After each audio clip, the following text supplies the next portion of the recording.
मेरा नाम विकास है। लोग मुझे मजदूर विकास कहते थे और मैं कभी बुरा नहीं मानता था, क्योंकि मजदूर होना मेरे लिए शर्मिंदगी की बात नहीं, मेरी पहचान थी। मैं उन लोगों में से नहीं था जो सपने देखते हैं, बल्कि मैं उन लोगों में से था जो दूसरों के सपने पूरे करने के लिए ईंट, रेत, सीमेंट ढोकर अपनी कमर तोड़ते हैं। मेरे पापा भी यही करते थे, मजदूरी। जब मैं 7 साल का था तो वो बीमार रहने लगे। एक दिन वो काम पर नहीं गए और अगले दिन उनकी अर्थी हमारे घर से उठी। वो दिन है और आज का दिन। मुझे याद नहीं कि मैं कब बच्चा था, शायद मैं कभी था ही नहीं। अंतिम संस्कार वाले दिन मेरे कंधे पर पहली बार बोझ पड़ा था और फिर वो बोझ कभी उतरा ही नहीं।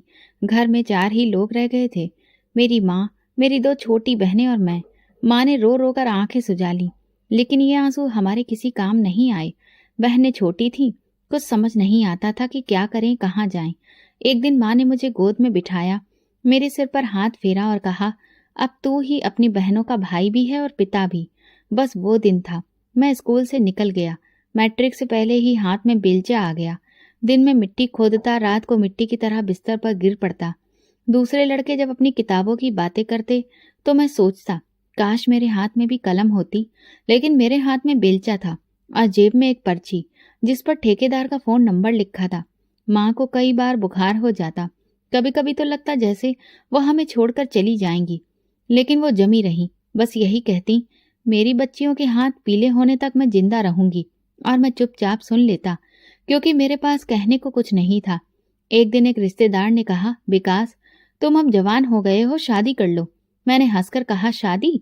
घर में 3 वक्त की रोटी पूरी नहीं तो बीवी को कहाँ से खिलाऊंगा। लेकिन वक्त गुजरता गया और माँ को फिक्र होने लगी। उन्होंने एक लड़की देखी, साधारण सी, चुपचाप सी, जो हमारे जैसे ही किसी गरीब घर की बेटी थी। मैंने हाँ में सिर हिला दिया, दिल से नहीं, जिम्मेदारी से। शादी हो गई, छोटा सा प्रोग्राम, कुछ साधारण कपड़े और एक नई जिंदगी की शुरुआत। बीवी बहुत सब्र वाली थी। दिन भर मेरी माँ और बहनों के साथ घर का काम करती और कभी शिकायत नहीं करती। मैं कभी कभी सोचता, ऐसी औरत मुझे कैसे मिल गई। शायद मेरे पापा की दुआएं थी। गुजर बसर मुश्किल से होती थी। मैं इधर उधर मजदूरी करता, कभी दिहाड़ी मिलती, कभी नहीं। कई दिन खाली हाथ घर आता। माँ खामोशी से चूल्हा बंद कर देती। मेरी बीवी 2 रोटियां निकाल कर कहती, आप खा लो, मैं दोपहर में खा चुकी हूँ। मैं जानता था वो झूठ बोल रही है, लेकिन मैं चुप रहता था। मेरी बहनों की आंखों में सपने थे, लेकिन मैं उन सपनों की कीमत अदा नहीं कर सकता था। हर रोज उनकी नजरें मुझसे सवाल करती और मैं नजरें चुरा लेता। मुझे लगता था मैं सबका मुजरिम हूँ, हालांकि मैंने कभी कुछ गलत नहीं किया था, सिवाय गरीबी में पैदा होने के। कभी कभी रात को जब सब सो जाते, मैं चुपचाप आसमान की तरफ देखता और कहता, भगवान, मैं तुमसे कभी कुछ नहीं मांगता, लेकिन आज मांगता हूँ, बस थोड़ा सा सुकून दे दो। लेकिन चारों तरफ से सिर्फ खामोशी होती। अगले दिन फिर से मजदूरी पर निकल जाता। पत्नी को जब कभी देखता, वो घर के किसी कोने में बहनों के कपड़े सिल रही होती या माँ के पांव दबा रही होती। उसने कभी मुझसे जेवर या चूड़ी नहीं मांगी, सिर्फ एक बार कहा था, अगर भगवान हमें औलाद दे दे तो बस, फिर मुझे और कुछ नहीं चाहिए। मैंने सिर हिला दिया, जैसे उसकी बात सुन ली हो। लेकिन मेरे दिल में एक डर था, अगर भगवान ने हमें कभी औलाद नहीं दी तो क्या ये औरत फिर भी मेरे साथ रहेगी? लेकिन उसकी आंखों में जो यकीन था, वो मेरे सारे शक को चुप करा देता था। मेरे पास सपने नहीं थे, बस जिम्मेदारियां थीं। मैं खुद को दफन कर चुका था, एक ऐसे इंसान की तरह जो सांस तो ले रहा है लेकिन जिंदा नहीं है। कभी कभी मजदूरी के बाद जब तनख्वाह हाथ में आती तो मैं उसे घूर कर देखता और सोचता, क्या यही जिंदगी है, क्या यही मुकद्दर है? लेकिन मैंने हार नहीं मानी, ना अपनी माँ के लिए, ना बहनों के लिए और ना उस पत्नी के लिए जो हर रात मेरे इंतजार में दरवाजे पर बैठी होती थी और सुबह सबसे पहले मेरे कपड़े धोकर सूरज की पहली किरण में सुखाती थी। शादी को धीरे धीरे 2 साल गुजर गए। रिश्तेदारों की नजरें बदलने लगी। पहले पूछते थे, कुछ खुशखबरी है? अब कहते, कोई इलाज करवाया कि नहीं? एक दिन मोहल्ले की एक औरत ने मेरी पत्नी को ताने दे दिए, शायद तुम्हारे नसीब में माँ बनना लिखा ही नहीं है। मेरी पत्नी उस दिन रोई तो नहीं, लेकिन अगली सुबह उसने मुझसे कहा, विकास, कहीं से अच्छे डॉक्टर का पता करो, शायद इलाज से कुछ हो जाए। मैंने सिर हिला दिया। अगले हफ्ते शहर के एक मशहूर डॉक्टर के पास उसे लेकर गया। उन्होंने कुछ दवाइयां दी, मैंने कुछ रिपोर्ट्स वहीं पर लगवा दी। कुछ महीने गुजर गए, लेकिन कोई फर्क नहीं पड़ा। फिर किसी ने बताया एक दरबार लगता है जहाँ लोगों की प्रार्थनाएं कबूल होती हैं। हम वहां गए। मेरी पत्नी नंगे पांव चलकर वहां गई, अपना माथा दर पर टेका। जब वापस आए तो उसने कहा, ऐसा लग रहा है जैसे दिल हल्का हो गया है। मैंने बस इतना कहा, भगवान सब ठीक करेगा। फिर 4 साल बीत गए। चौथे साल में हम एक बड़े शहर के डॉक्टर के पास गए। उसने मेरी पत्नी का पूरा चेकअप किया। कई दिनों तक रिपोर्ट चलती रही। आखिर में उसने हमें अंदर बुलाकर कहा, सब कुछ ठीक है, बस कुछ वक्त की बात है। हम उम्मीद लेकर वापस आ गए, लेकिन वो वक्त जैसे ठंडे लोहे की तरह रुक गया था। बीबी हर मोहल्ले के बच्चे से प्यार करती। अगर कोई बच्चा आता तो उसके हाथ में कुछ न कुछ पकड़ा देती थी। मैंने एक बार उसे बच्चों की किताबें खरीदते हुए देखा था। मैंने पूछा, ये किसके लिए? तो वो कहने लगी, ऐसे ही, शायद काम आ जाए। छठे साल में माँ की तबीयत काफी बिगड़ गई। मैं बहुत ज्यादा व्यस्त हो गया था। डॉक्टर, दवाइयाँ, अस्पताल। इस दौरान पत्नी ने खुद ही एक डॉक्टर से इलाज शुरू करवा लिया था। जब मुझे पता चला तो मैंने गुस्से में कहा, तुम इतने लोगों से इलाज क्यों करवा रही हो? उसने बस इतना कहा, शायद किसी के हाथ में भगवान ने कोई चमत्कार रख दिया हो जो हमें हमारा बच्चा दे दे। 7वें साल में मैंने बीबी के चेहरे से वो मुस्कुराहट भी खो दी जो पहले कभी किसी छोटी सी खुशी पर आ जाती थी। वो चाय बनाती, घर साफ करती और फिर छत पर जाकर एक टक आसमान की तरफ देखती रहती। मैं अक्सर उसे नीचे से देखता और सोचता, क्या वो वहां किसी से बात करती है? 8वें साल में वो एक बाबा जी के पास गई जो ये कहते थे कि ताबीज से सब कुछ ठीक हो जाएगा। मैं ताबीज लाया, दीवार पर लटकाया, उनकी दी हुई पुड़िया पानी में घोल कर पिलाई। कुछ दिनों बाद मेरी पत्नी बोली, विकास, शायद मेरे नसीब में माँ बनना नहीं है। मैंने कहा, नसीब से बड़ा भगवान है, वो देगा जब वक्त आएगा।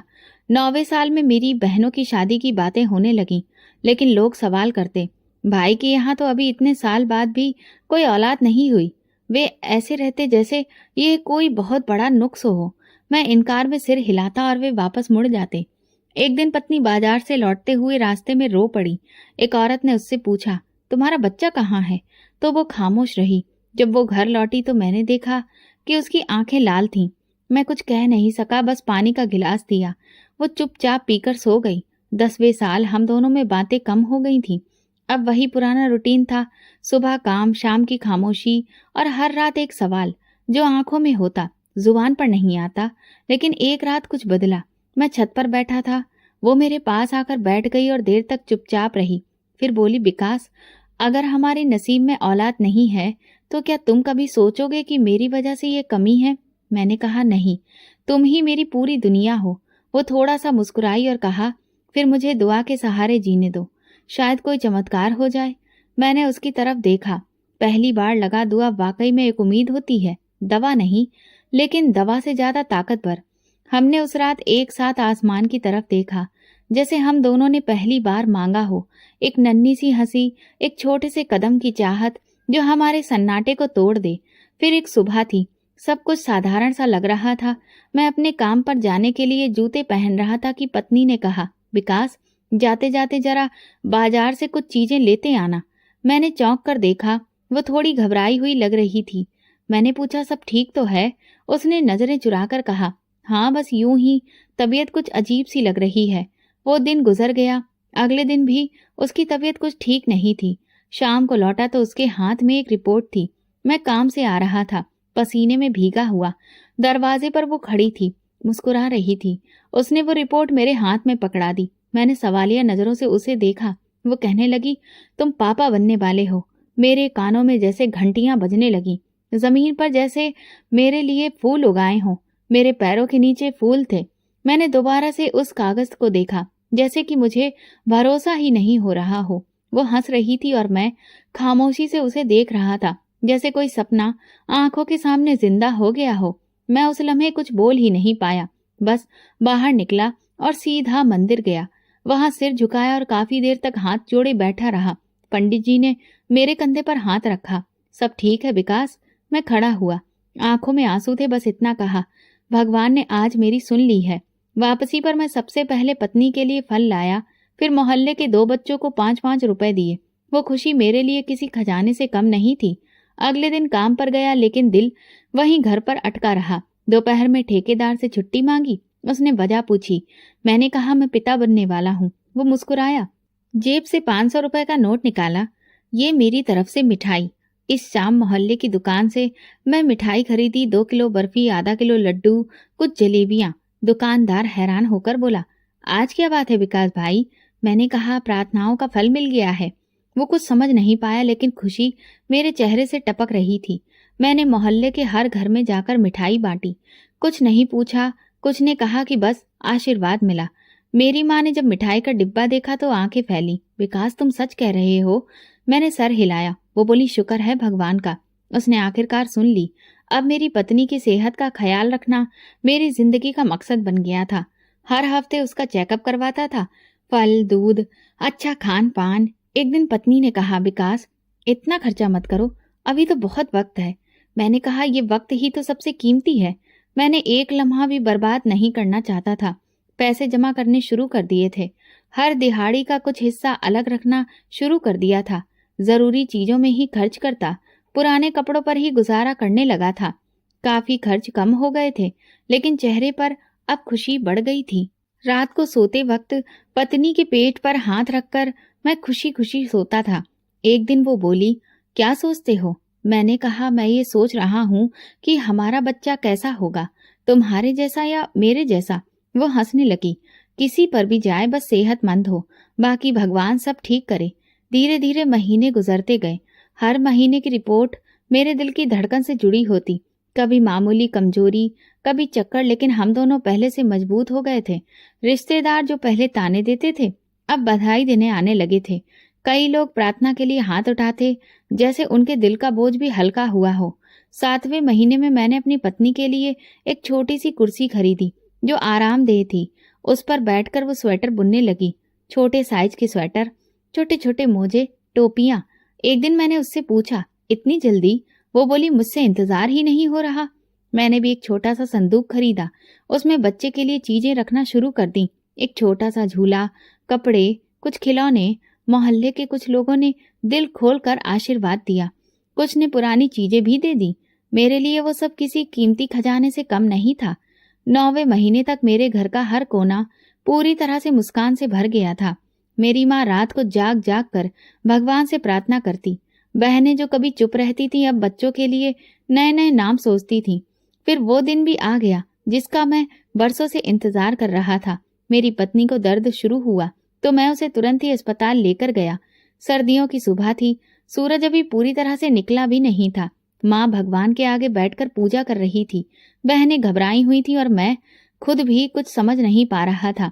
बस अस्पताल के बाहर चक्कर पर चक्कर काट रहा था। 2 घंटे बाद नर्स बाहर निकली। उसके चेहरे पर मुस्कुराहट थी। बधाई हो, बेटा हुआ है। ये सुनते ही मेरे शरीर में जैसे करंट दौड़ गया। मैं तुरंत ही दरवाजे की तरफ लपका, लेकिन नर्स ने रोक दिया। थोड़ी देर रुक जाइए, सफाई हो रही है। मैं दीवार के साथ टेक लगाकर खड़ा हो गया। मेरे हाथ कांप रहे थे, आंखें छलकने लगी थीं।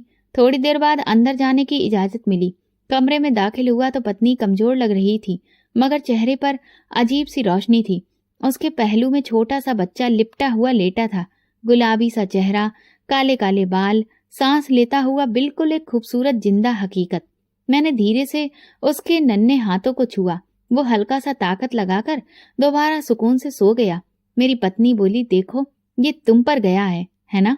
तो बिल्कुल इसकी नाक तो तुम्हारे जैसी है। मैंने कहा, इसके हाथ भी छोटे छोटे बिल्कुल मेरे जैसे ही हैं। उस लम्हे मुझे लगा जैसे दुनिया थम गई हो, जैसे इतने सालों का इंतजार, इतना दुख बस उसी एक लम्हे के लिए मैंने सहन किया था। मैंने नर्स को आवाज दी, यहाँ आसपास कोई मिठाई की दुकान है? वो हंसी, अभी से? मैंने कहा, हाँ अभी से, क्योंकि मेरा बेटे ने दुनिया में कदम रख लिया है। अगले दिन अस्पताल से वापसी पर छोटा सा स्वागत किया। मिठाई, दूध और वे कपड़े जो मेरी बहनों ने सिले थे। माँ ने बेटे को गोद में लिया तो वो देर तक चुपचाप उसे लिए बैठी रही और उसके माथे को चूमती रही। बहनों की आंखों में अजीब सी रोशनी थी, जैसे उनकी जिंदगी में भी कोई नया सा रिश्ता आ गया हो। मैंने अपने बेटे का नाम राहुल रखा। सब उसे इसी नाम से पुकारने लगे। काम पर जाता तो बार बार फोन करके पूछता, राहुल ने दूध पिया? रो तो नहीं रहा है? पत्नी अक्सर हंसकर कहती, तुम अपने बेटे से ज्यादा खुद को संभालो, काम पर ध्यान दो। मैं कहता कि काम तो मैं इसी के लिए कर रहा हूँ। दिहाड़ी के जब पैसे मिलते तो मैं उसे बेटे के लिए कुछ ना कुछ जरूर लेकर आता। कभी कोई छोटा सा खिलौना, कभी एक दूध की बोतल।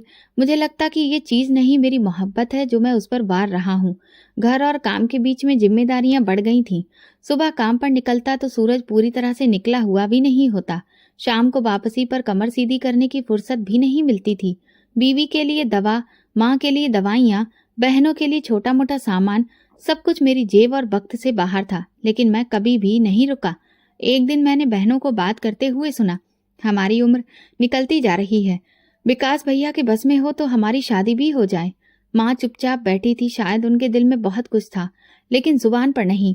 रात को जब अपनी पत्नी से बात की तो वो कहने लगी, अपने बच्चे के बाद हमें उनके लिए भी सोचना होगा, वरना उनके मन में खटास आ जाएगी। अगले दिन मैंने बहनों की शादी के लिए अलग से पैसे जमा करने शुरू कर दिए, लेकिन दवाओं, बच्चों के खर्च, राशन, सब कुछ तो पहले से ही मुश्किल से पूरा हो पा रहा था। मैंने फिर कुछ और अलग से काम करने शुरू किए। हफ्ते में 2 दिन रात की मजदूरी, इतवार को छोटे मोटे काम। बस यही उम्मीद थी कि जल्दी ही कुछ बंदोबस्त हो जाएगा। मुन्ना मेरा 6 महीने का हो गया था और मैं ये देखकर हैरान होता था कि वक्त कैसे पंख लगाकर निकल गया। वो मुस्कुराने लगा था, उंगली पकड़कर हल्की हल्की आवाजें निकालता। उसकी एक मुस्कान मेरी सारी थकान को उतार देती थी। एक दिन जब मैं घर आया तो देखा बहनें एक कोने में बैठी रो रही थीं। माँ ने बताया किसी ने उनका रिश्ता देखने से इनकार कर दिया। कह दिया कि माँ बीमार है और भाई पर तो बहुत जिम्मेदारी है, बीवी और बच्चा तो पहले से ही है। मैं चुप हो गया, कुछ कहने के लिए था ही नहीं। उसी रात मुझे नींद नहीं आई, लेकिन सुबह राहुल की हंसी सुनकर लगा जैसे भगवान कह रहा हो कि हिम्मत ना हारो, अभी तो बहुत कुछ बाकी है। राहुल की 5वीं सालगिरह बहुत साधारण थी। ना कोई जश्न, ना मेहमानों की कतार, बस मैं, बीबी, माँ और 2 बहनें। छोटा सा केक काटा। राहुल ने पहली बार अपनी मोमबत्तियां खुद बुझाईं। तालियां बजी, हमने दुआएं की और उसकी हंसी से घर का हर कोना रोशन हो गया। फिर जैसे एक धुंध आ गई। कुछ दिन बाद राहुल ने रात को खांसी की शिकायत की। मैंने सोचा मौसम बदला है, बच्चे के साथ अक्सर ऐसा हो ही जाता है। पत्नी ने उसका बुखार चेक किया, हल्का था। हमने उसे नीम के पत्तों की भाप दी। ये पुराना नुस्खा है जिसने कई बार काम दिखाया था। अगली सुबह बुखार तेज हो गया था, सांस भी फूली फूली सी थी। मैं उसे पास वाले क्लिनिक में लेकर गया। डॉक्टर ने कहा, छोटा मोटा वायरस है, मैं दवा दे रहा हूँ, 2 दिन में फर्क पता चल जाएगा। 2 दिन गुजर गए, फर्क नहीं आया। तीसरी रात राहुल की सांसें तेज हो गईं। पत्नी चीखने चिल्लाने लगी, विकास ये सांस नहीं ले पा रहा है। मैं हड़बड़ाकर उठ बैठा, उसे गोद में उठाए रात के अंधेरे में फिर से क्लिनिक की तरफ दौड़ पड़ा। डॉक्टर ने नेबुलाइजर लगाया। कुछ देर के बाद सांस में थोड़ा सुकून आया। मैंने पूछा, क्या ये साधारण जुकाम बुखार है? वो बोला, लगता तो वैसा ही है, मगर थोड़ा सावधानी रखें, अगर फिर से ऐसा हो तो किसी बड़े अस्पताल में लेकर जाएं। मैंने सर हिलाया, लेकिन दिल में कुछ टूटने लगा था। कुछ दिन तो सुकून से गुजरे। राहुल फिर से हंसने लगा, थोड़ा दौड़ने लगा, लेकिन अब वो पहले जैसी बात नहीं रही। पत्नी बार बार कहती, विकास ये पहले जैसा नहीं रहा। मैं उसे तसल्ली देता, बुखार आने के बाद शरीर में कमजोरी आ जाती है, दवा धीरे धीरे असर कर रही होगी। फिर 1 हफ्ते बाद स्कूल से फोन आया, आपका बच्चा क्लास में बेहोश हो गया है, तुरंत आ जाइए। मैं दौड़कर पहुंचा। मुन्ना के चेहरे पर लालामी थी, पसीना इतना जैसे वो भाग कर आया हो। मैं उसे गोद में उठा लाया। वो आंखें आधी खोलकर कहने लगा, पापा सांस नहीं आ रही। मैं उसे सीधा अस्पताल ले गया, जो थोड़ा अच्छा था। वहां एक नौजवान डॉक्टर ने चेकअप किया, कुछ टेस्ट लिखे और कहा, फिलहाल सांस की नलियों में कुछ दिक्कत लग रही है, दवा दी है, कुछ दिनों में ये बेहतर हो जाएगा। मैं देर तक चुप बैठा रहा। बीवी मेरे करीब आई और राहुल को देखकर कहने लगी, ये पहले जैसा क्यों नहीं लगता? पहले तो ये हर वक्त बोलता था, खेलता था, लेकिन अब तो बस हर वक्त लेटा रहता है। मैंने अपनी पत्नी की बात का कोई जवाब नहीं दिया, बस राहुल के सिर पर हाथ रखा। वो आधी नींद में कुछ बड़बड़ा रहा था। इसके बाद मैंने हर करीबी डॉक्टर का दरवाजा खटखटाया। हर कोई नई दवा, नया नुस्खा देता।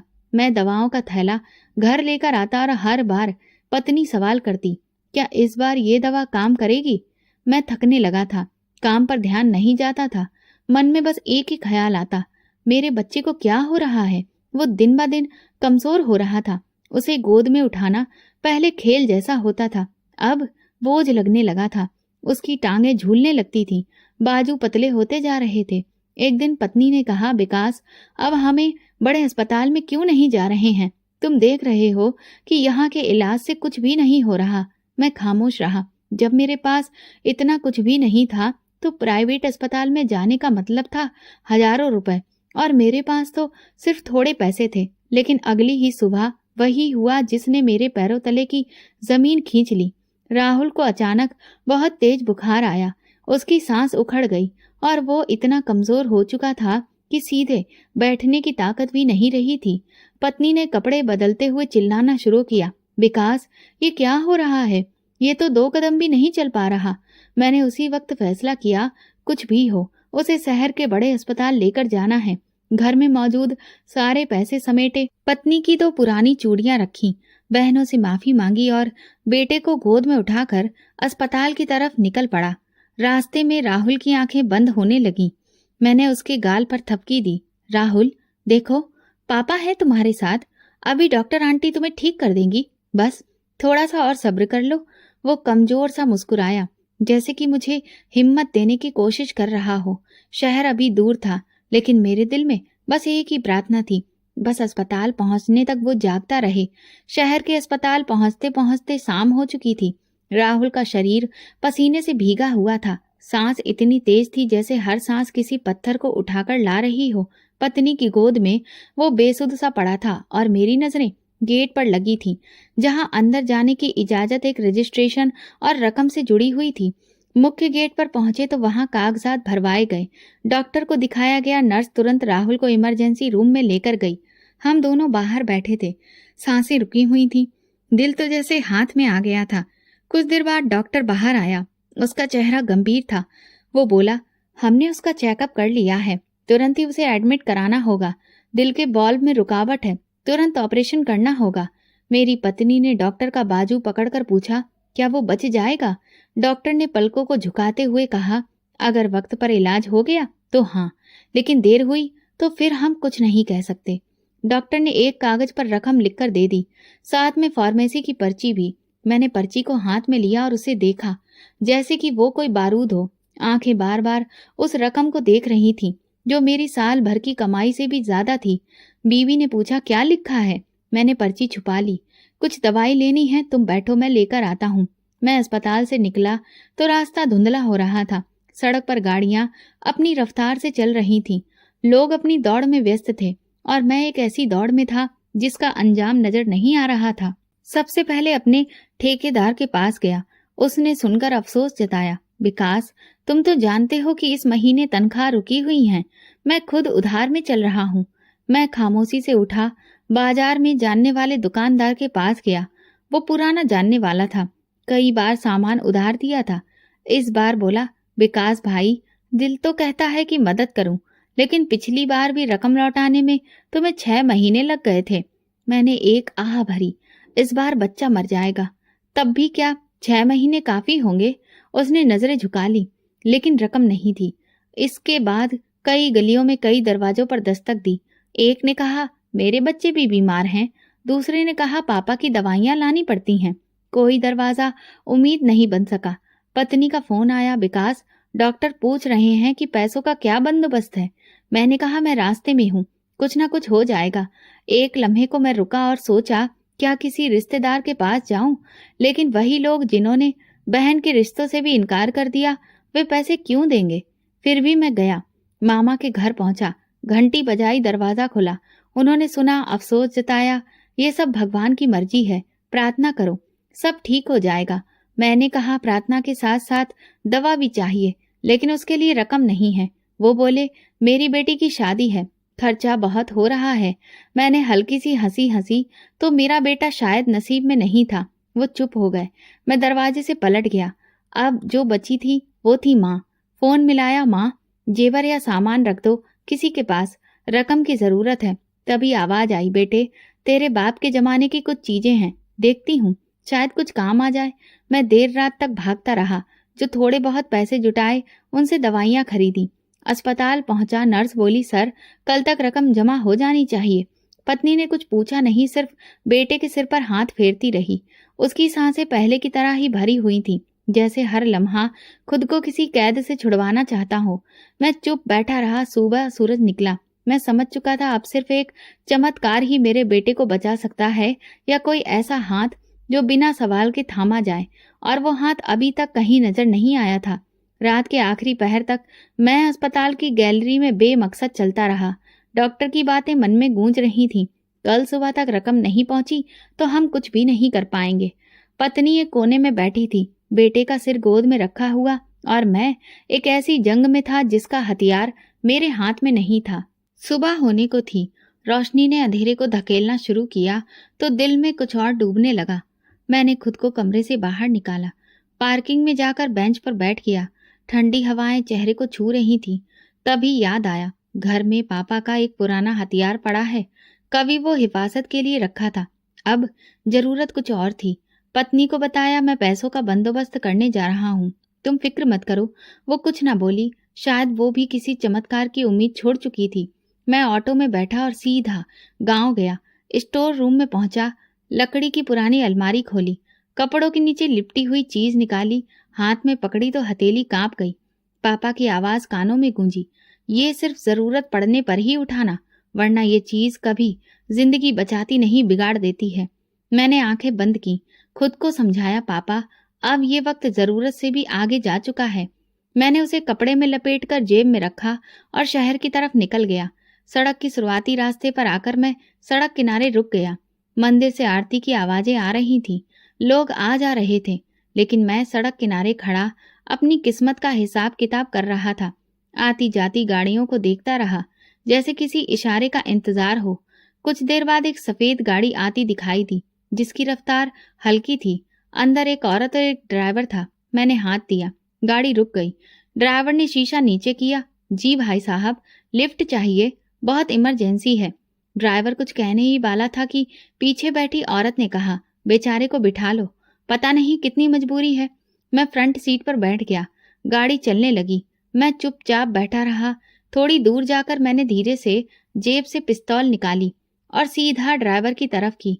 गाड़ी रोको। ड्राइवर ने घबराकर ब्रेक लगा दिए। औरत चिल्लाई, क्या कर रहे हो भाई?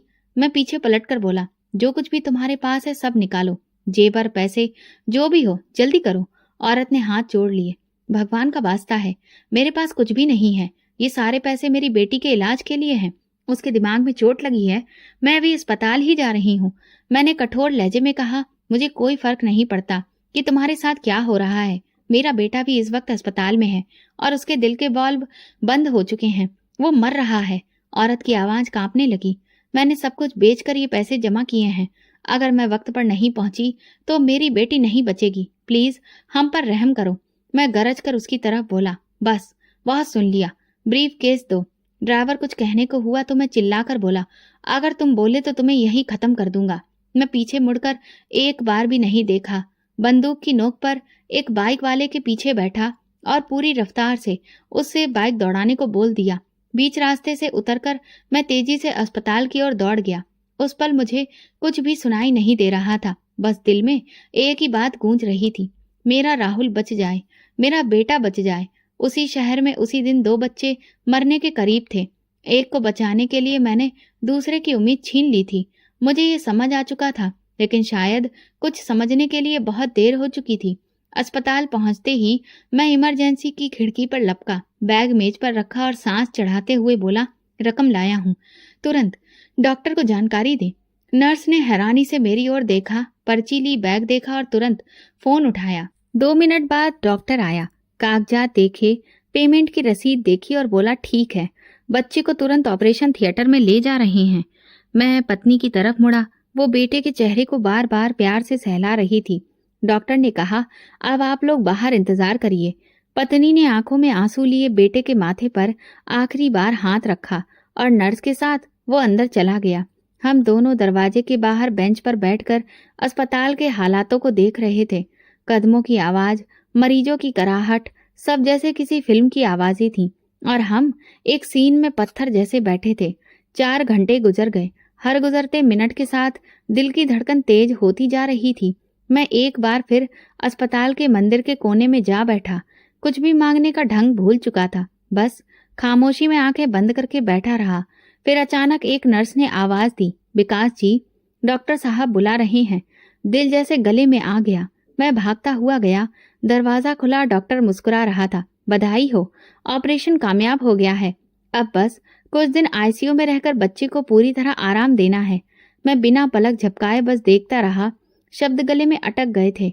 पत्नी पीछे आ गई, डॉक्टर की बात सुनी और वो तुरंत ही भगवान को धन्यवाद देने लगी। हमारी सारी दुनिया एक खबर में लिपटी हुई थी, बेटा बच गया था। अगले कुछ घंटे मैं कमरे के बाहर लोगों से मिलता रहा, पत्नी को तसल्ली देता रहा और भगवान का शुक्रिया अदा करता रहा। दिल चाहता था कुछ ऐसा करूं कि ये खुशी किसी और को भी मिल जाए। दोपहर में अस्पताल के पास की मिठाई की दुकान से 5 किलो मिठाई ली। वापसी में रास्ते में हर राहगीर को आवाज दी, मिठाई लीजिए, मेरा बेटा बच गया है, दुआएं दीजिए। डॉक्टर से नर्स, सफाई वाला, गार्ड, सबको मिठाई दी। अस्पताल के वार्ड में कुछ मरीजों के तीमारदारों को भी दी। सब हैरान होकर पूछ रहे थे, क्या हुआ? मैं कहता, बस जिंदगी वापस मिल गई, दुआ कीजिएगा। पत्नी ने धीरे से कहा, इतनी मिठाई बांट रहे हो, पैसे कहाँ से आए? मैंने नजर चुराई। एक दोस्त ने मदद की, बहुत अच्छा इंसान है। उसने शुक्रिया अदा किया। भगवान ऐसा दोस्त सबको दे। बेटे को आईसीयू से निकालकर वार्ड में शिफ्ट कर दिया गया था। अब वो धीरे धीरे बेहतर हो रहा था। चेहरे पर थोड़ी सी रौनक वापस आ गई थी। मैं उसके पास बैठा रहा, उंगली थाम कर। वो सोया हुआ था। पत्नी के चेहरे पर एक अजीब सी तसल्ली थी, जैसे उसने वो सब कुछ पा लिया हो जो अरसे से मांग रही थी। रात को मैं अस्पताल के वार्ड में जा बैठा। अंधेरा फैल चुका था, लेकिन मेरे दिल में रोशनी थी। कुछ देर आंखें बंद की, लेकिन अचानक एक बात मन में गूंजने लगी, मेरी बेटी मर जाएगी, प्लीज मेरे पैसे वापस कर दो।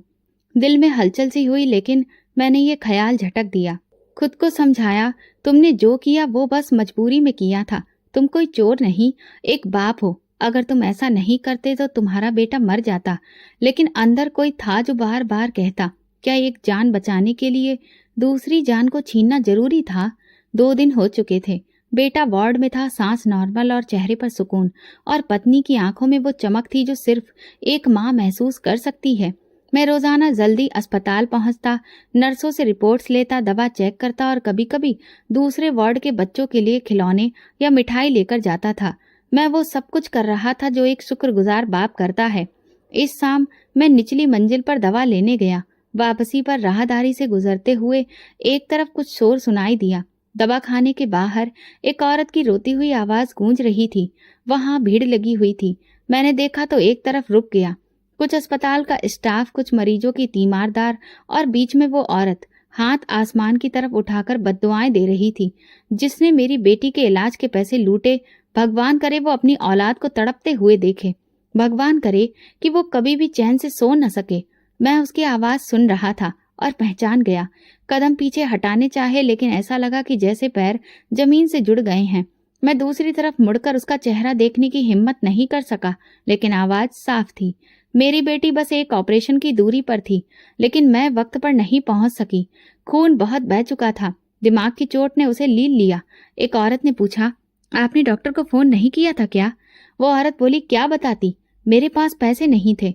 जिसके लिए सब बेचा था वो भी छीन लिए गए। मेरे कान सुन रहे थे, लेकिन दिल इनकार कर रहा था। पसीना माथे पर आ गया। मैं चुपचाप रुख मोड़ने की कोशिश करने लगा, मगर भीड़ में एक नजर मेरे चेहरे पर पड़ गई। एक उम्रदराज आदमी ने मुझे देखा और एक लम्हे को ठहर गया। फिर उसने अपना सिर झुका लिया, जैसे कुछ पहचान लिया हो, लेकिन खामोशी ओढ़ ली। मैं तेजी से वार्ड की तरफ पलटा। कमरे के दरवाजे पर पहुंचा। सांस चल रही थी। पत्नी ने दरवाजा खोला, क्या हुआ, दवा नहीं मिली? मैंने हाँ में सिर हिलाया और अंदर आ गया। बेटा सो रहा था। उसके माथे पर हाथ फेरा, उसकी सांस महसूस की। पत्नी ने बात बदलते हुए कहा, आज वो नर्स बहुत दुआएं दे रही थी कि कितने कम दिनों में बेटे की हालत संभल गई है। मैंने सिर झुकाकर बस इतना कहा, दुआएं? हाँ, शायद किसी की दुआओं ने बचा लिया। लेकिन अंदर की आवाज साफ थी, या शायद किसी की बद्दुआओं के बदले तुमने बचा लिया। अगली सुबह मैंने पत्नी से कहा, मैं थोड़ी देर के लिए बाहर जा रहा हूँ, तुम बच्चे का ध्यान रखना। वो बोली, कहाँ जा रहे हो? मैंने जवाब दिया, बस थोड़ा सांस लेने बाहर जा रहा हूँ। मैं दोबारा दवा खाने के दरवाजे पर पहुंचा। औरत अभी भी वही थी, दीवार से लगी बैठी, आंखों के सूखे आंसू, चेहरा पीला पड़ा। उसके पास वही शख्स बैठा था जो कल मुझे देख चुका था। मैं थोड़ा दूरी पर रुक गया, कांपते कदमों से आगे बढ़ा, लेकिन इतना करीब नहीं गया कि वो मुझे पहचान सके। उसकी आवाज अब धीमी थी, मगर शब्द मेरे दिल में छुरी की तरह उतरते थे। मेरी बेटी सिर्फ 9 साल की थी, जिंदगी से भरपूर, सिर्फ एक मौका चाहिए था, लेकिन किसी ने उसे वो भी छीन लिया। उसके पति ने नरमी से कहा, बस करो, जो होना था वो हो गया, अब सब्र करना है। वो रो पड़ी, सब्र कैसे करूं? जिसने हमें लूटा, क्या उसे कभी अपने किए पर शर्मिंदगी होगी? मेरा दिल दहल गया। मैं वहां से हट गया। अस्पताल के पिछले हिस्से में जाकर दीवार से टेक लगा ली।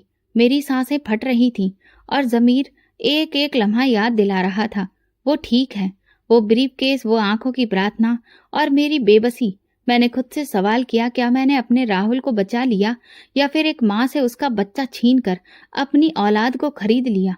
कुछ देर वहीं बैठा रहा, फिर मैंने जेब से वो पर्ची निकाली जो डॉक्टर ने ऑपरेशन से पहले दी थी। उस पर लिखा था, जिंदगी बचाने के लिए फौरन पैसों की जरूरत है। और मेरे दिल में एक आवाज गूंजी, कभी कभी किसी की जिंदगी बचाने के लिए जो रास्ता हम चुनते हैं, वही किसी और की जिंदगी को छीन लेता है। उस दिन अस्पताल से घर वापसी पर मैं बदला हुआ था। राहुल अभी भी मेरी आंखों का तारा था, लेकिन अब उसकी हर सांस मुझे याद दिलाती थी कि एक और बच्ची आज इस सांस से महरूम है। मैंने उसी रात फैसला कर लिया था और अब उस औरत का सामना बहुत मुश्किल हो गया था। मुन्ने को वार्ड में 3 दिन हो चुके थे और वो हल्की आवाज में बातें भी करने लगा था। बीबी के चेहरे पर सुकून था। माँ ने दुआएं दी और बहनें हर थोड़ी देर में फोन पर हाल पूछती थीं। लेकिन मेरे दिल में अभी भी एक खिंचाव था, जैसे सब कुछ ठीक होकर भी कुछ बाकी हो। डॉक्टर ने कहा, अभी 3 दिन और रखना पड़ेगा, बच्चा कमजोर है, इन्फेक्शन का खतरा है। मैंने इस बात पर सर हिलाया, लेकिन अंदर एक और सोच चल रही थी। मेरी जेब खाली हो चुकी थी। दवा की आखिरी पर्ची मैंने पुराने जानने वाले से पैसे लेकर पूरी की थी। अगली सुबह जब डॉक्टर राउंड पर आए, मैंने पूछा, अगर हम बच्चे को घर लेकर जाना चाहें, दवा वक्त पर देते रहें तो कोई दिक्कत तो नहीं है? डॉक्टर ने आंखें सिकोड़ी, दिक्कत तो है, लेकिन अगर आप जिद करेंगे तो हम कुछ हिदायत दे देंगे, बाकी जिम्मेदारी आपकी होगी। बीवी हैरान हुई, इतनी जल्दी? अभी तो आप खुद ही कह रहे थे कि बच्चा कमजोर है। घर का माहौल अच्छा होगा, बच्चे को आराम मिलेगा और हमें भी कुछ राहत की सांस मिलेगी। मैंने कहा। शाम को सारी कागजी कार्रवाई पूरी की, दवा की लिस्ट बनवाई, पत्नी को साधारण सा कपड़ा दिया कि वो बच्चे को उड़ा दे। नर्स ने सवालिया नजरों से देखा, लेकिन मैंने बस इतना कहा, अभी फिलहाल मजबूरी है, लेकिन वापस आएंगे। रात को 9 बजे हम बाइक पर थे। पत्नी पीछे बच्चे को हाथ में थामे बैठी हुई थी। मैं सड़क पर नजरें जमाए तेज हवा के शोर में अपने ही दिल की आवाजों से लड़ रहा था। घर पहुंचे तो सब हैरान थे। माँ ने कहा, इतनी जल्दी? मैंने कहा, डॉक्टर ने कहा है कि घर का माहौल अच्छा रहेगा, हम दवा वक्त पर देते रहेंगे। बेटा खामोश था, थका हुआ था, लेकिन होश में। बहनों ने उसके लिए बिस्तर बिछाया, बीवी ने दूध गर्म किया, दवा दी और फिर रात को सब सोने चले गए। रात के एक पहर में अचानक बेटे की सांसें तेज होने लगी। वो हड़बड़ाकर उठ बैठा, सीने पर हाथ रखकर, और हल्के से एक दबी चीख निकाली, पापा, सांस सांस नहीं आ रही। पत्नी ने घबराकर मुझे जगाया, विकास, फिर वैसा ही हो रहा है। मैंने उसे गोद में उठाया, उसका शरीर तप रहा था, सांस उखड़ रही थी। मैंने पत्नी से कहा, चलो अभी अस्पताल चलना होगा। माँ पीछे से बोली, क्या हुआ विकास? मैंने बस इतना कहा, बेटा दोबारा बीमार हो गया है, अस्पताल वापस जाना है। फिर वही रास्ता, वही बाइक, वही अस्पताल, लेकिन इस बार सब और था। जैसे मैं जानता था कि मैंने गलती कर दी है। जैसे ही दरवाजे पर पहुंचे, नर्स ने पहचान लिया, आप तो ले गए थे बच्चे को, क्या हुआ? मैंने कहा, तबीयत बिगड़ गई है, सांस नहीं ले पा रहा है। बेटे को दोबारा आईसीयू में अंदर ले लिया गया। डॉक्टर ने दरवाजा बंद किया। मैं और मेरी पत्नी बाहर बेंच पर बैठ गए। उसके होंठ कांप रहे थे, आंखों में वही डर जो पिछले हफ्ते था। उसने सवाल किया, विकास, तुम क्यों उसे वापस लेकर आ गए थे? मैंने तो मना किया था ना। मैंने उससे कहा, मेरे पास अब और पैसे नहीं थे, इसीलिए एडमिट रखना मुमकिन नहीं था। मेरी पत्नी ने मेरे बाजू को झंझोड़ा, तो तुमने उसकी जान के बदले पैसे बचाए हैं, अगर उसे कुछ हो गया तो? मैं चुप रहा। दिल में सिर्फ एक बात थी, क्या मेरी जल्दबाजी ने वो सब बर्बाद कर दिया जो हमने बचाया था? कुछ देर बाद डॉक्टर बाहर आया। उसका चेहरा गंभीर था। बच्चे को इन्फेक्शन हो गया है, सांस की नली में फिर से वही दिक्कत हो गई है। हमें उसे दोबारा ट्रीटमेंट देना पड़ेगा। ऑपरेशन तो कामयाब हो गया था, लेकिन आप उसे वक्त से पहले ही ले गए। ये बहुत बड़ी गलती थी। मैंने धीरे से पूछा, अब क्या होगा? डॉक्टर ने जवाब दिया, अब हम पूरी कोशिश कर रहे हैं, लेकिन अगले 24 घंटे बहुत खास हैं। पत्नी जमीन पर बैठ गई, हाथ में पल्लू लेकर मुंह पर रखा और फपक फपक कर रोने लगी। मैंने बस इतना कहा, ये सब मेरी गलती है। अस्पताल की वो रात जैसे खत्म ही नहीं हो रही थी। पत्नी बेटे के दरवाजे के बाहर बैठी थी, चुपचाप पत्थर बनी हुई। मैंने कई बार हिम्मत की कि कुछ बोलूं, लेकिन शब्द मेरे अंदर कहीं दब गए थे। डॉक्टर ने कह दिया था कि हालत नाजुक है और दुआ के सिवा अब कुछ भी नहीं बचा था। कमरे से बाहर आया तो बेमकसद चल रहा था। नर्सों की कदमों की आवाजें, इमरजेंसी की घंटियां, स्टाफ की आवाजें, सब कुछ एक नज़ारे में था। सामने सिर्फ एक चेहरा बार बार आ रहा था, उस औरत का जो दवा खाने के बाहर अपनी बेटी की मौत पर बद्दुआ दे रही थी। सुबह मैंने फैसला कर लिया था। मैं अस्पताल के मरीज के नाम से फाइल निकलवाई और पता भी पता कर लिया, जो कि अस्पताल से बस कुछ ही दूरी पर था। मैंने अपनी पत्नी को कुछ भी नहीं बताया, बस इतना कहा कि मैं डॉक्टर के पास जा रहा हूँ, तुम बस बेटे का ख्याल रखना। बस्ती में पहुंचा तो वहां हवा खामोश थी। गली के आखिरी में छोटा सा ऐसा घर था जहां बाहर जूते बिखरे हुए थे। अंदर से रोने की दबी दबी आवाज आ रही थी। दरवाजे पर 3 बार दस्तक दी। कुछ देर बाद एक आदमी दरवाजे पर आया, जिसके चेहरे पर चोटों के निशान थे। जी, कौन? मैंने झिझकते हुए कहा, मुझे बात करनी है आपकी पत्नी से। मैं वही हूँ जिसने उस दिन पैसे छीने थे। चेहरे पर हैरत, फिर पहचान, फिर गुस्सा उभरा। उसने एक कदम पीछे लिया, शायद अंदर आवाज देने के लिए। मैं जल्दी से बोला, मैं यहाँ माफी मांगने आया हूँ। इससे पहले कि वो कुछ बोलता, वही औरत पीछे से आ गई, आंखें लाल और चेहरा बेजान। जैसे ही उसने मेरी आवाज सुनी, झपट कर मेरे गिरेबान को पकड़ लिया। तू था वो, तू था जिसने मेरी बेटी की जान ले ली। मैंने अपने दोनों हाथ जोड़ लिए। हाँ, मैं ही था, पर मैं मजबूर था। मेरा बेटा मर रहा था। मैंने गलत किया, लेकिन आपका दुख देखकर मेरे अंदर सब कुछ खत्म हो चुका है। वो दहाड़ मार मार कर रोने लगी। मेरी बच्ची सिर्फ 9 साल की थी। तुमने मुझे उससे छीन लिया। उसके लिए मैंने सब कुछ बेचा था। क्या वो तुम्हारी मजबूरी से कम थी? मैंने नजरें झुका ली। नहीं, वो भी उतनी ही कीमती थी जितनी मेरे बेटे की जान। मुझे कोई भी अधिकार नहीं था, मैं जानता हूँ, लेकिन मैं अब इस बोझ के साथ नहीं जी सकता। उसके पति ने आगे बढ़कर उसके हाथों से मेरा गिरेबान छुड़वाया। तुम अब कुछ भी कर लो, लेकिन अब हमारी बेटी वापस नहीं आ सकती। लेकिन अगर ये सच है कि तुम पछता रहे हो, तो तुम्हें माफी भी मांगनी होगी और हिसाब भी पूरा करना होगा। मैंने सर हिलाया। मैं अपना घर बेच दूंगा, किराए के मकान में रह लूंगा, पर आपकी रकम पूरी वापस करूंगा, एक एक पैसा लौटा दूंगा। औरत ने मेरा चेहरा भरकर देखा, फिर नीचे बैठ गई। कुछ लम्हे खामोश रही, फिर बोली, तुम जानते हो तुमने क्या किया? तुमने हमें जीते जी मार दिया है। मैंने धीरे से कहा, अब मेरी जिंदगी भी वही है। मेरे बेटे की सांस उसी वक्त में अटक गई थी जब मैंने वो रकम छीनी थी। उसके पति ने कहा, हो सकता है यह हमारे भगवान की तरफ से एक आजमाइश थी। हमने सब कुछ खो दिया और शायद भगवान ने तुम्हें भी एक सबक दिया है।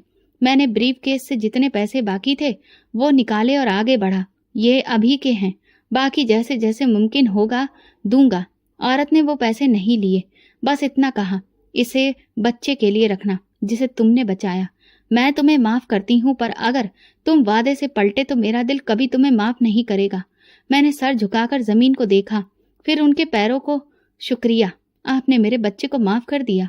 मुझे तो शायद जिंदगी भर खुद को माफ करना नहीं आएगा। वापसी पर दिल में एक हल्कापन था। मैं जानता था सफर खत्म नहीं हुआ, बल्कि हिसाब का वक्त अब शुरू हुआ था। अस्पताल वापस पहुंचा तो पत्नी बाहर बैठी मिली। मेरे चेहरे पर नजर पड़ी तो बोली, कहाँ गए थे? मैंने सिर्फ इतना कहा, माफी लेने। पत्नी ने बच्चों के कमरे की तरफ इशारा किया। जाकर देखा, वो सो रहा है, लेकिन सांस मामूली है। डॉक्टर कह रहा है एक बार फिर चेकअप के बाद देखने पर पता चलेगा कि कितनी जान बाकी है। मैं दरवाजे पर खड़ा रहा। सांसों की आवाज आ रही थी, लेकिन मेरे दिल में सिर्फ एक प्रार्थना थी, भगवान, अब अगर सजा देनी है तो मुझे देना, बच्चे को नहीं। सुबह सूरज निकला, मुझे तो अस्पताल के कमरे में सिर्फ खामोशी सुनाई दी। पत्नी कुर्सी पर सर झुकाए बैठी थी। डॉक्टर धीरे से अंदर आया, बच्चे की नब्ज चेक की, ऑक्सीजन लेवल देखा और कुछ देर बाद सर हिला दिया। पत्नी ने डॉक्टर की आंखें देखकर सब समझ लिया। उसने बेटे के सीने पर हाथ रखा, फिर पत्थर हो गई। मैं वहीं दरवाजे के पास खड़ा था, जैसे जमीन रुक गई थी। कदम आगे नहीं बढ़े। डॉक्टर मेरे पास आया। हमने पूरी कोशिश की, लेकिन इसकी सांस बहुत कमजोर हो चुकी थी। दिल ने जवाब दे दिया। मेरी आंखें खाली थीं। मैं दरवाजे के कोने पर बैठ गया, कमर दीवार से लगा ली और गर्दन नीचे गिरा दी। पत्नी रोते हुए बेटे को सीने से लगाए थी। नर्स आगे बढ़ी, उसके हाथों से बच्चा लिया, चादर में लपेटा और वार्ड से बाहर निकल गई। अगले कुछ घंटे धुंधले थे। कागजी कार्रवाई, कफन, दफन, सब कुछ जैसे किसी और के लिए हो रहा था। अंतिम यात्रा में मोहल्ले के कुछ लोग आए, 2 रिश्तेदार भी। जब मिट्टी डाल रहे थे तो एक मुट्ठी दिल पर चोट कर रही थी। मुझे लग रहा था जैसे मिट्टी मेरी छाती पर पड़ रही हो। पत्नी मेरे साथ वहीं बैठी थी, चुपचाप। उसने कहा, अगर तुम उसे वहीं अस्पताल में रहने देते, वापस घर नहीं लाते, तो शायद वो बच जाता। मैंने बस इतना कहा। अगर मैं कभी उसे लेकर गया ही ना होता, शायद तब भी वो बच जाता। वो बोली, नहीं, अगर तुमने वो पैसे ना लिए होते तो शायद किसी और की बेटी बच जाती। भगवान ने हमें दिखा दिया कि दूसरों का हक छीनकर कभी बरकत नहीं आती। उस दिन के बाद मन में हर बार सवाल होता, क्या तुमने खुद को माफ किया? मैंने कभी भी पत्नी से दोबारा इस वाकये का जिक्र नहीं किया, ना उस औरत का, ना उसकी बेटी का, ना अस्पताल के दवा खाने का। लेकिन मेरे अंदर वो चीखें अभी भी गूंजती हैं। कभी कभी बाजार में कोई लड़की नजर आती तो मैं रुक कर उसकी माँ को देखता। दिल कहता शायद वही हो, लेकिन हर बार कोई और निकलता और मैं खाली दिल के साथ आगे बढ़ जाता। एक दिन एक पुराना जानने वाला मिला। उसने बताया कि वो इंसान जिसकी बेटी की मौत हुई थी, अब दूसरे शहर चला गया है। उसका छोटा सा कारोबार है। मैंने उसका पता मांगा, लेकिन उसके पास नहीं था। तब से अब तक हर दूसरे महीने मैं उस शहर जाता हूँ, उसे बाजारों में ढूंढता हूँ, अस्पतालों में पूछता हूँ, कभी इस उम्मीद पर कि कोई निशान मिल जाए। मेरे पास जो पैसे होते हैं, जो मैंने बचाए हैं, वही मेरी असली जिंदगी है। लोग कहते हैं मैं बदल गया हूँ, कोई कहता है खामोश हो गया हूँ, लेकिन सच ये है मैं सिर्फ माफी में लगा हूँ। पत्नी कभी कभार पूछती है, क्या तुम अभी भी उसके बारे में सोचते हो? मैं कहता हूँ, जब तक सांस बाकी है तब तक सोचना बाकी है।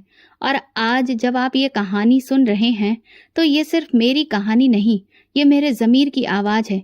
भगवान ने मुझे माफ़ कर दिया या नहीं, मैं ये नहीं जानता, लेकिन मैं तब तक चैन से नहीं सो सकूंगा जब तक उसका हक वापस नहीं कर दूं। अपने फ़ायदे के लिए किसी मजलूम का हक छीनना कभी सुकून नहीं दे सकता। तो दोस्तों, अगर आपको हमारी कहानी पसंद आई हो तो कमेंट करके ज़रूर बताएं। वीडियो को लाइक करें और ज़्यादा से ज़्यादा शेयर करें। अगर आप चैनल पर नए हैं तो सब्सक्राइब जरूर करें और नोटिफिकेशन बेल दबाएं ताकि अगली अपडेट सबसे पहले आपको मिले। धन्यवाद।